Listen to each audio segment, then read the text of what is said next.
இங்கே வந்து இந்த சால்ட் ட்ரையாங்கிள் பஃப் ரொம்ப நல்லா இருந்ததுங்க. ரேட்டும் நார்மலாக தான் இருக்குது. கொஞ்சம் ஸ்பைஸ் போட்டது. இது வந்து சால்ட் ட்ரையாங்கிள் பஃப் தான் கொஞ்சம் ஸ்பைஸ் இருக்கிற மாதிரி. இது ரொம்ப ஸ்பைஸ் இருக்கிற மாதிரி வேணும் அப்படின்னா மசாலா ட்ரையாங்கிள் பஃப்னு ஒன்று இருக்குது. அது ரொம்பவே நல்லாயிருக்கு. அது மட்டும் இல்லாமல் இங்கே வந்து நிறைய மஃபின்ஸு, கப் கேக்ஸு, டோனட்ஸு இது எல்லாமே இருந்தது. இதில் வந்து red velvet, bubble gum, lemon, salt and malt அப்படின்னு நிறைய வெரைட்டிஸ் இங்கே இருக்குதுங்க. ரெட் வெல்வெட் கேக்ஸும் இருக்குது, டோனட்ஸும் இருக்குது. சாக்லேட் லோட்டஸ் பிஸ்கெட் அப்படின்னு ஒன்று இருக்குது. அது ட்ரை பண்ணி பார்த்துருந்தோம். ரொம்ப நல்லா இருந்தது. எங்கள் பசங்களுக்கு வந்து இங்கே விடவே இல்லைங்க.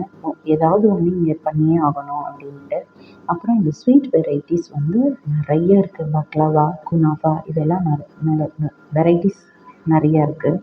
ஸ்வீட்ஸுமே கூட நிறைய வெரைட்டிஸ் இருக்குது.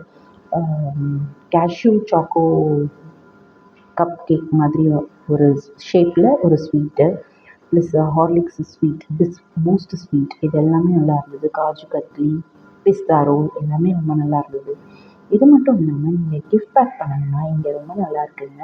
Almond cookies, soft cookies, choco cookies, சட்பட்டா அப்படின்னு சொல்லி நல்லா இருந்தது இந்த காம்போ பேக்கு. நீங்கள் இதை ட்ரை பண்ணி பார்க்கலாம்.